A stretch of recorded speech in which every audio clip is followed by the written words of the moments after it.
The Grand Chamber of the Galactic Council stretched across the heart of Nexus Prime like a cathedral to interstellar cooperation. Thousands of delegates from hundreds of species sat in concentric rings, their forms as varied as the stars themselves. Some floated in specialized atmosphere chambers. Others stood on appendages that defied human classification, while many appeared almost humanoid, though with striking variations that marked them as products of different evolutionary paths. At the center of it all was the council floor, a perfect circle of polished obsidian that reflected the stars, visible through the transparent dome overhead. The floor itself seemed alive, pulsing with embedded circuitry that displayed information in flowing patterns of light. Today, however, it reflected something else: tension. Katie Morrison sat alone at Earth's delegation table. The table, like 83 others arranged in a perfect circle around the floor, displayed Earth's symbol, a simplified blue and green sphere. Unlike the other tables, Earth's was conspicuously empty, save for Katie herself. No aides, no advisors, just one human woman in a crisp diplomatic uniform, her posture perfect, her expression carefully neutral. "Ambassador Morrison," intoned Zark, the ancient archivist who had presided over the council for nearly 3 centuries. His voice, amplified by the chamber's acoustics, carried easily to every corner of the vast space. "The vote has been recorded. 842 votes for expulsion, 5 votes against. The motion carries." Katie's eyes remained steady, focused on the holographic display before her. She made no sound, no gesture of protest.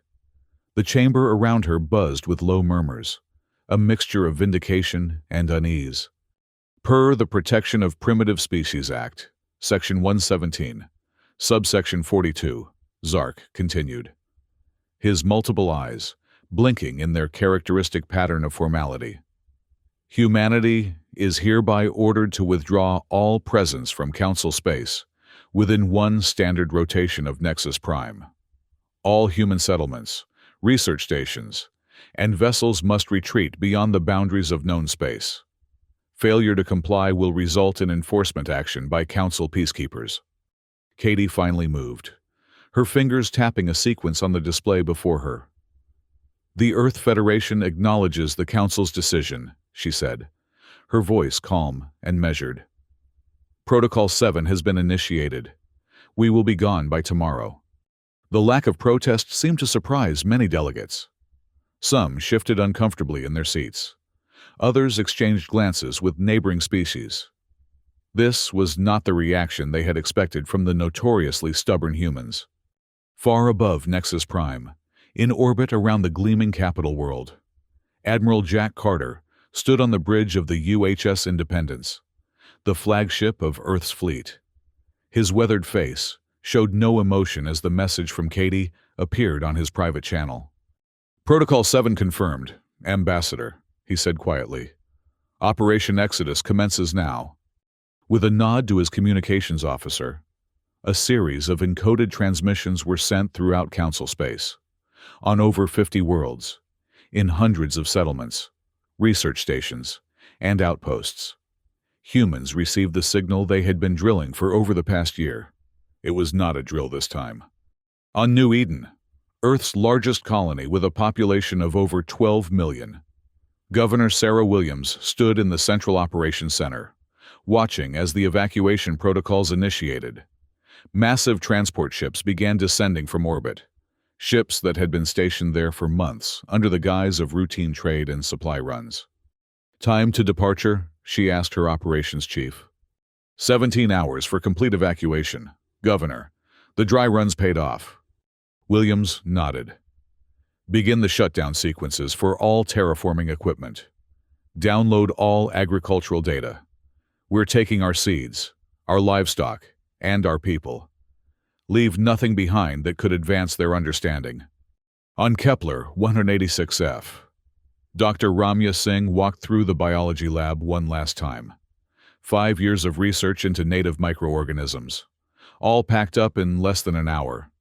Her team worked with practiced efficiency, loading samples into specialized containment units.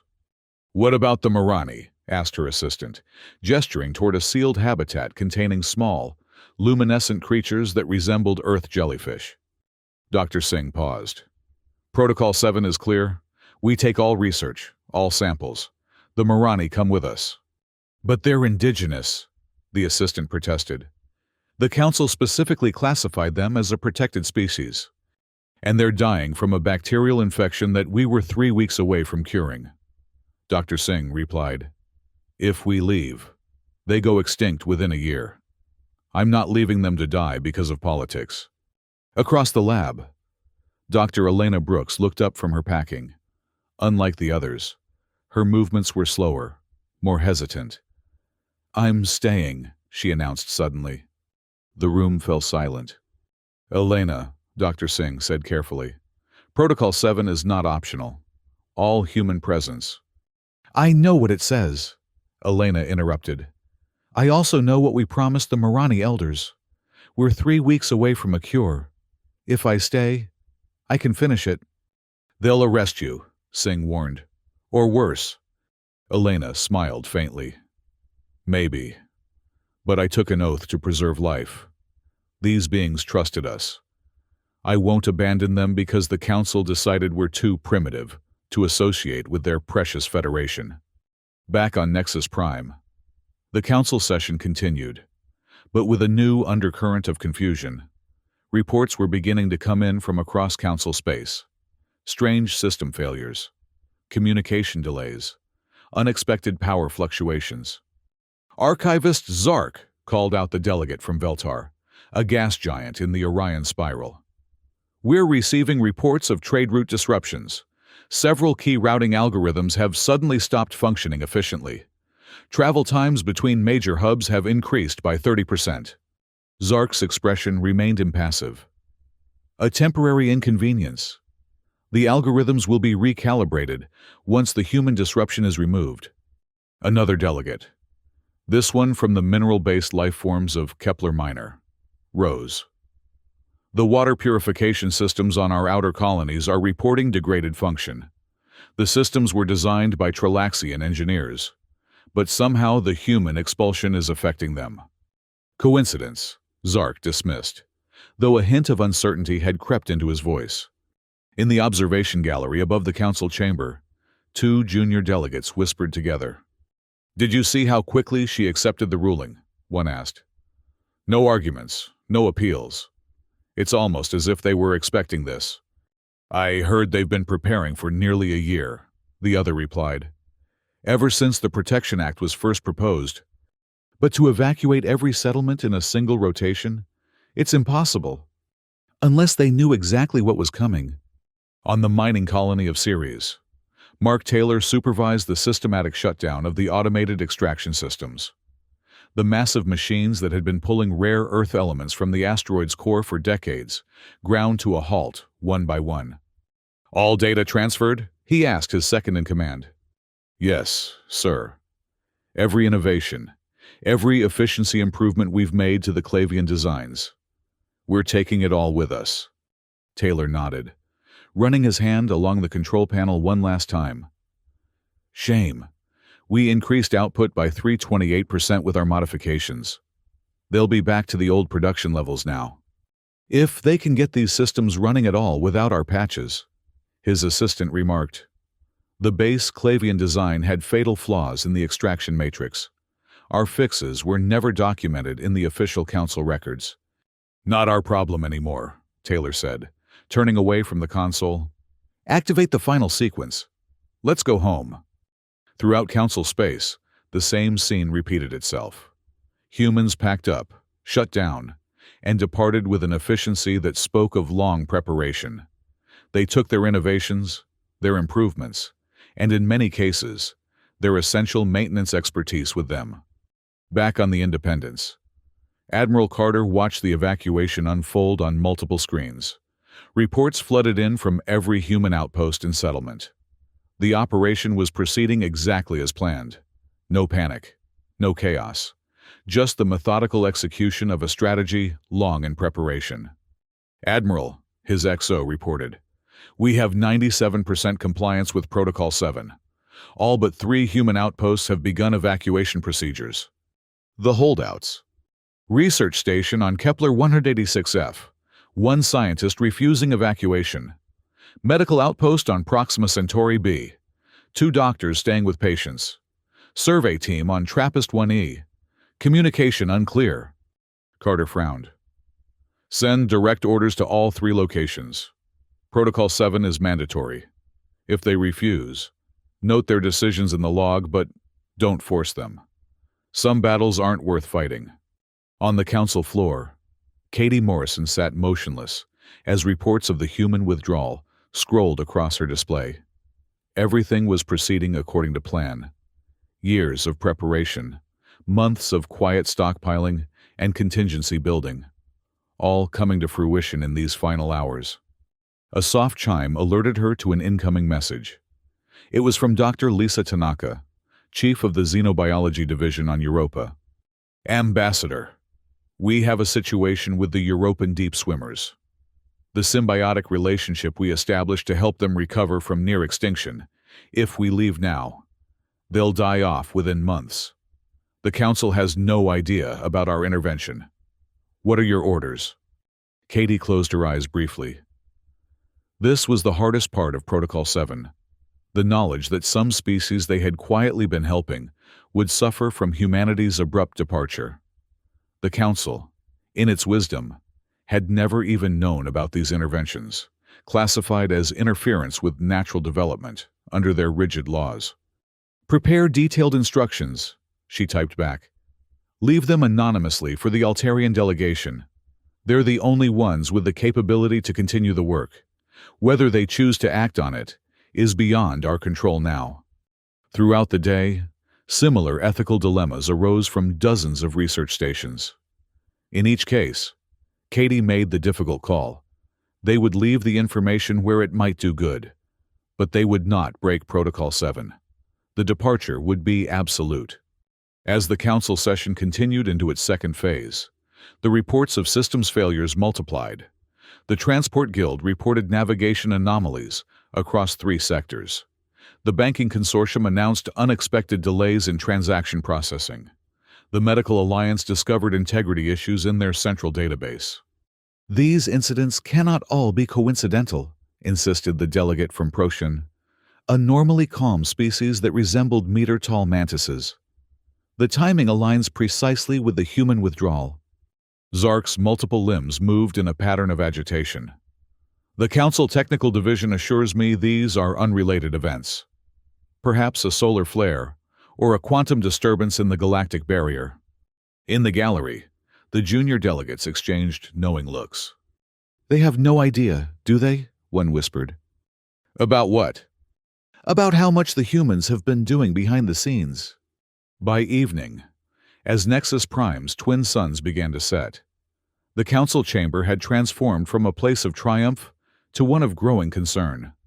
Emergency sessions of various technical committees had been called. Experts from a dozen species huddled over displays showing cascading system failures across the Alliance. Katie remained at her post, silent and observant. Only once did she stand, to receive a small data crystal from a human aide who entered, delivered the item, and left without a word. "What is that?" demanded Zark, his attention drawn by the movement. Katie held up the crystal. "Earth's final report to the Council, a courtesy before our departure." "Place it in the official record," Zark ordered, returning his attention to the growing crisis around him. Katie walked to the central pedestal and inserted the crystal. The holographic display above the council floor shimmered, then displayed a simple title: Human Activities in Council Space, Final Report. Few delegates paid attention at first, distracted by the technical emergencies unfolding across the Alliance. But gradually, as the document's contents became clear, a hush fell over the chamber. The report was comprehensive, detailing every instance where humans had quietly intervened to improve, repair, or optimize council systems over their 50 years of membership. The list was staggering. Disease prevention algorithms in the Central Medical Database, preventing 18 potential pandemics that the Council's systems had missed. Efficiency improvements in transport routing that had reduced fuel consumption by 42% across the Alliance. Security patches for the Council's quantum communication network, closing vulnerabilities that could have been exploited by the rogue Draconians. Peace negotiations secretly facilitated between warring factions in the Cygnus Arm, preventing conflicts the Council had deemed inevitable. Life-saving interventions for 17 species on the brink of extinction, classified as natural selection under Council doctrine. The list went on for hours, each entry meticulously documented with before and after metrics. As the scale of human contribution became clear, the Council chamber grew increasingly silent. The delegate from Arcturus was the first to speak. "Is this accurate?" he demanded, his crystalline form vibrating with intensity. "Have humans truly been responsible for these improvements?" Katie nodded. "Every entry is verified by Council data, though you may not have recognized the source. We often worked through proxies or submitted innovations through non-human channels due to certain prejudices against primitive solutions." "Impossible," Zark declared, but his voice lacked conviction. "No single species could have impacted Alliance operations to this degree without our knowledge." "Not impossible," Katie replied. "Just unlikely in your estimation. Humanity has always been underestimated by the Council. It made our work easier in many ways." On the colony world of Tau Ceti A, Governor Michael Okonkwo supervised the final stages of evacuation. The agricultural settlements that had transformed this once barren world into a breadbasket for 3 sectors were being systematically dismantled. "All seed vaults transferred to the transports?" he asked his agriculture director.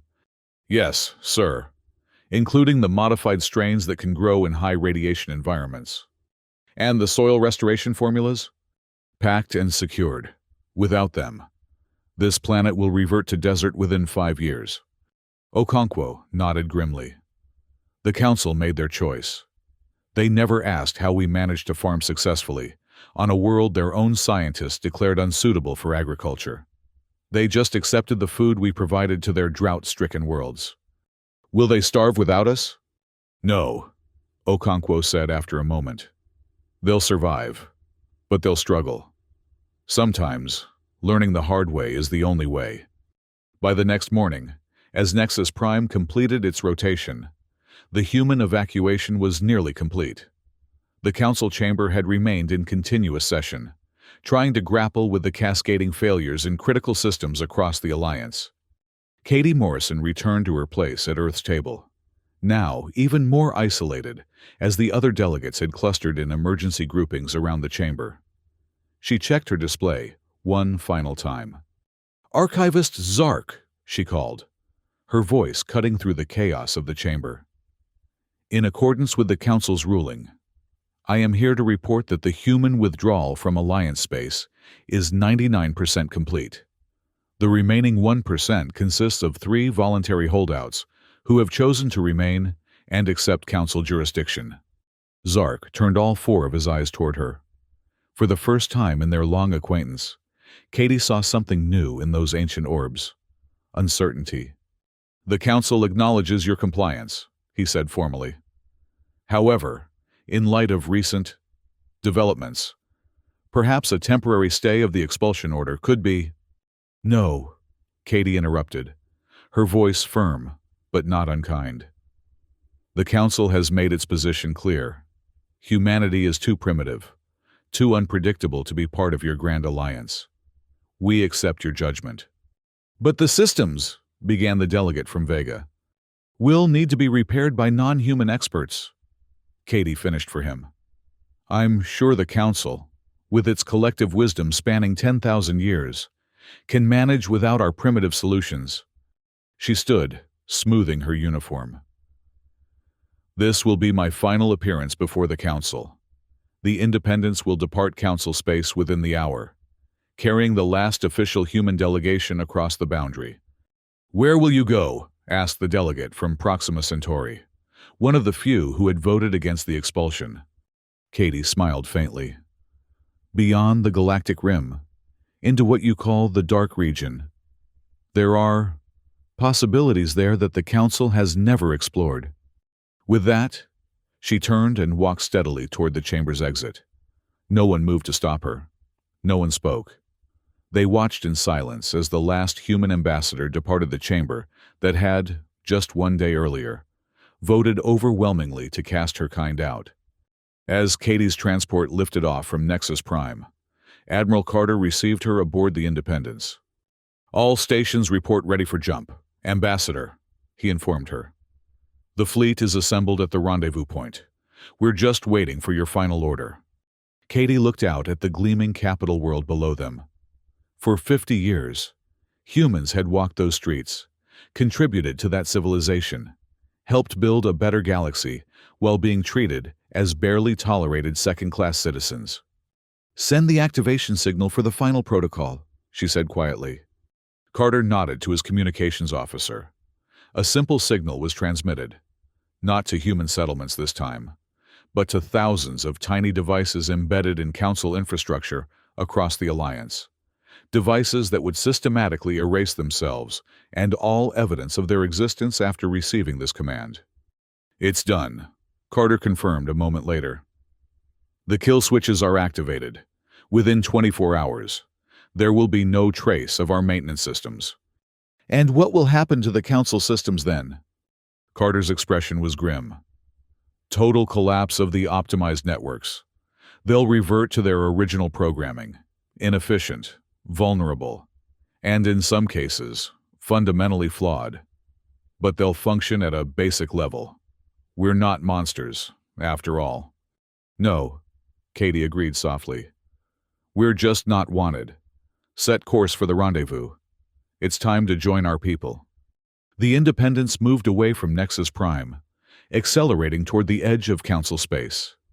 Behind it, the first serious system failures were beginning to manifest. Transport hubs reported navigation computers going offline. Communication relays between sectors stuttered and failed. Financial networks processed transactions at a fraction of their former speed. 3 days after humanity's departure, the Council dispatched its most advanced exploration vessel, the Deep Seeker, to track the human fleet, commanded by Zan, a veteran explorer from the methane oceans of Titan. The ship followed the ion trail left by human vessels into the unexplored void beyond the galactic rim. "They're heading directly into the dark region," Zan reported back to the Council. "No Alliance vessel has ever returned from those coordinates." "Continue pursuit," ordered Zark, his voice strained. The past 3 days had aged the ancient archivist visibly as system after system failed across the Alliance. "We must understand where they've gone." "Understood," Zan replied, though his crew's discomfort was evident in the background murmurs. Maintaining course into the dark region. For 7 days, the Deep Seeker followed the human trail, venturing farther from known space than any Council vessel had gone before. The darkness between stars grew more profound. Familiar constellations disappeared behind them. Navigation became increasingly difficult as reference points vanished. Then, suddenly, they found something. "Council control. We're detecting a structure," Zan reported, his voice tight with tension. "Massive artificial construction, unlike anything in our databases." "Human origin?" Zark demanded. "Negative. This technology is far beyond human capability, beyond Council technology as well. It appears to be a gateway of some kind." The Deep Seeker's sensors revealed an enormous ring-like structure floating in the void, its surface inscribed with patterns and symbols that defied analysis. Around it, human vessels were docked in an orderly formation. "They're entering the structure," Zan reported. "Their ships are changing somehow as they pass through. Being transformed." "Transformed how?" Zark pressed. "It's difficult to describe. Their molecular structure seems to be shifting to a higher energy state, some form of ascension technology we've never encountered." The Council chamber erupted in confused debate. Some delegates called for immediate military action to seize the alien technology. Others urged caution, fearful of unknown powers beyond the rim. Aboard the Deep Seeker, Zan made a decision that would alter the course of Council history. "We're moving closer to investigate," he informed Council Control, ignoring the immediate protests. As the exploration vessel approached the massive gateway, its sensors detected a small research outpost floating nearby, human in design, but with modifications that incorporated unknown technology. "We're receiving a transmission from the outpost," Zan's communications officer reported. A face appeared on the main view screen. Dr. Elena Brooks, one of the 3 humans who had chosen to remain behind. "Deep Seeker, this is Research Outpost Horizon. Welcome to the Gateway." Zan stared at the human female in surprise. "Dr. Brooks, the Council records indicated you remained on Kepler 186F. Elena smiled. "I did. Long enough to complete my work with the Marani. They're flourishing now, by the way. Then I received an invitation I couldn't refuse." "From whom?" "They call themselves the Architects. They've been watching our galaxy for millennia, waiting for a species ready to join them. They reached out to humanity once we began exploring the dark region." "These Architects," Zan said carefully, "they provided this gateway technology?" "Yes. It's a passage to dimensions beyond conventional space-time. The beginning of an evolutionary journey, not an ending." "And the Council species? Were we judged and found wanting by these Architects?" Elena's expression softened, with something like pity. "No, Captain. The Architects extend the invitation to all sentient life. The Council was invited centuries ago, but your leaders refused to venture beyond the safety of known space. Your civilization chose stability over growth, certainty over possibility. That was your right, but it had consequences." Behind her, through the outpost's viewport, Zan could see the last human ships entering the gateway, their structures dissolving into patterns of pure energy as they passed through. "Dr. Brooks," Zan said, a new urgency in his voice. "The Alliance is experiencing catastrophic system failures since humanity's departure. Can you help us understand what's happening?" "Your systems are returning to their original state," Elena explained. "Humans spent 50 years quietly improving, optimizing, and fixing flaws in Council technology. We worked in the background, often without recognition, because your leaders made it clear our primitive methods weren't welcome in official channels. But the scale of the failures reflects the scale of our contributions." She finished for him. "Perhaps that's the final lesson humanity will leave with the Council. Judge not by appearance or preconception, but by actions and results." A signal chimed, and Elena looked away briefly. "I must go now, Captain. The final transition is beginning. My colleagues have waited for me." "Wait," Zan said quickly. "What should I tell the Council?" Elena considered for a moment. "Tell them that the universe is larger, stranger, and more wonderful than their philosophy permits them to imagine. Tell them that growth requires risk, and that comfort is often the enemy of evolution. And if they wish to follow us someday, the path will remain open." With that, the transmission ended. Zan and his crew watched in awe as the research outpost detached from its moorings and drifted toward the gateway. Like the ships before it, the structure seemed to dissolve into patterns of light as it passed through the massive ring. And then, the gateway itself began to fade, not closing but somehow shifting to a state beyond the Deep Seeker's ability to perceive. "What do we report to the Council?" asked Zan's second-in-command, her voice barely above a whisper. Zan stared at the space where the gateway had been. Something was still there. His instruments detected energy patterns, quantum fluctuations that made no sense according to known physics, but it was no longer visible to their eyes. "The truth," he said finally, "difficult as it may be for them to accept." 5 years passed. The Alliance contracted, focusing inward as system after system failed or degraded. Without the invisible support of human innovation, the grand networks that had connected 1,000 worlds operated at minimal capacity. Trade declined. Cultural exchange slowed. Scientific progress stagnated. The Council, once the proud center of galactic civilization, devoted all its resources to merely maintaining what remained. The Great Chamber on Nexus Prime, once filled with delegates from across the galaxy, now hosted barely 100 representatives. Zark, once the most respected archivist in Council history, had been replaced after the collapse became impossible to ignore. His successor, a pragmatic Tralaxian named Vox, had abandoned the pretense that all was well. "We must face reality," Vox told the diminished assembly. "Our civilization is in decline. The expulsion of humanity was a catastrophic error, based on pride and prejudice rather than wisdom." Many delegates nodded in agreement, a stark contrast to the enthusiastic vote for expulsion 5 years earlier. The Exploration Division proposes a mission to the coordinates where the human fleet was last detected. Vox continued. "Perhaps we can establish contact, request their return." Before any vote could be taken, the Chamber's emergency alert system activated, a system that had not functioned properly since the humans departed. "Unidentified vessel approaching Nexus Prime," announced the automated system. "Configuration unknown. Technology signature beyond classification parameters." The delegates murmured in alarm. Without human maintenance, the planet's defense systems operated at reduced efficiency. If this was an attack. "Visual contact established," reported the security chief. "Displaying now." Above the council floor, a holographic image appeared. The vessel approaching Nexus Prime resembled no ship any delegate had seen before.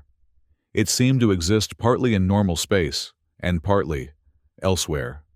Its structure shifted and flowed, geometric patterns merging and separating in ways that defied conventional physics. "We are receiving a transmission," the security chief added, surprise evident in his voice. "Audio and visual." The holographic display changed, and a face appeared that caused several delegates to rise to their feet in shock. It was human, but transformed. The man wore no environmental suit, no protective gear of any kind. Yet he seemed perfectly comfortable in what appeared to be a chamber open to the vacuum of space. "Greetings, Council of Nexus Prime," said the figure. "I am Admiral Tony Walsh of the Earth Expeditionary Force. I bring you greetings from humanity and from the architects beyond the rim." Vox stepped forward. "Admiral Walsh, the Council recognizes you. Your appearance is changed." Walsh smiled. "Evolution takes many forms. Archivist Vox, humanity has begun a journey of transformation. The architects have shown us possibilities beyond conventional existence." "Have you returned to rejoin the Alliance?" Vox asked, hope evident in his voice. "No," Walsh replied simply. "We have returned only briefly, to extend an invitation. The gateway remains open to any species willing to venture beyond the known. The architects welcome diversity of thought and form." "And what of our failing systems?" asked a delegate from Altair. "Without human expertise, our civilization is crumbling." Walsh's expression turned solemn. "The Alliance made its choice 5 years ago, to value stability over growth, tradition over innovation. That choice has consequences that must be accepted. We will not return to prop up systems designed to exclude and limit potential." "Then why come back at all?" demanded another delegate. "Because the offer of evolution is open to individuals, even when their societies choose stagnation," Walsh explained. "Any citizen of the Alliance who wishes to follow humanity's path is welcome. The gateway will remain accessible to those brave enough to seek it out." The council chamber erupted in chaos. Some delegates shouted accusations of betrayal. Others called for immediate acceptance of the offer. Still others demanded military action against the transformed human vessel. Walsh watched the disorder with a patient expression. When the noise subsided somewhat, he spoke again. 5 years ago, your council voted to expel humanity as primitive and unworthy. Today, we have evolved beyond your technological understanding. The irony should not be lost on you. With that, the human vessel began to shimmer, its structure becoming increasingly transparent. The coordinates of the gateway have been transmitted to your central database. Walsh's voice continued as his image began to fade. Those who wish to explore beyond the known are welcome to follow. Those who prefer the comfort of the familiar may remain. The choice, as always, belongs to each sentient being. The vessel disappeared, not through conventional propulsion, but by seemingly shifting out of the normal dimensions of space-time. In the silence that followed, Vox turned to the assembled delegates. We face a choice, unlike any in our 10,000-year history. Do we cling to what remains of our failing alliance, or do we risk everything for the unknown? No one answered, no one could. 2 days later, reports began arriving from across Alliance space. Individual citizens, then entire communities, were abandoning their worlds, setting course for the coordinates transmitted by the human vessel. The gateway beyond the rim beckoned, and many answered its call. The Council, paralyzed by indecision, could only watch as its population dwindled. Those who remained huddled on their core worlds, holding tight to traditions and certainties while their technology deteriorated around them. In the grand chamber on Nexus Prime, Vox stood alone on the council floor, staring at the empty seats surrounding him. The once mighty alliance was contracting, dying not with violence but with a whisper. We chose this, he said to the empty chamber.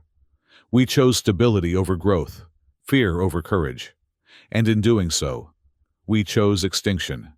Far beyond the galactic rim, beyond the perception of conventional sensors, humanity continued its evolution, guided by the ancient architects toward a form of existence freed from the limitations of traditional space and time. They remembered their origins, their struggles, and the civilization that had rejected them.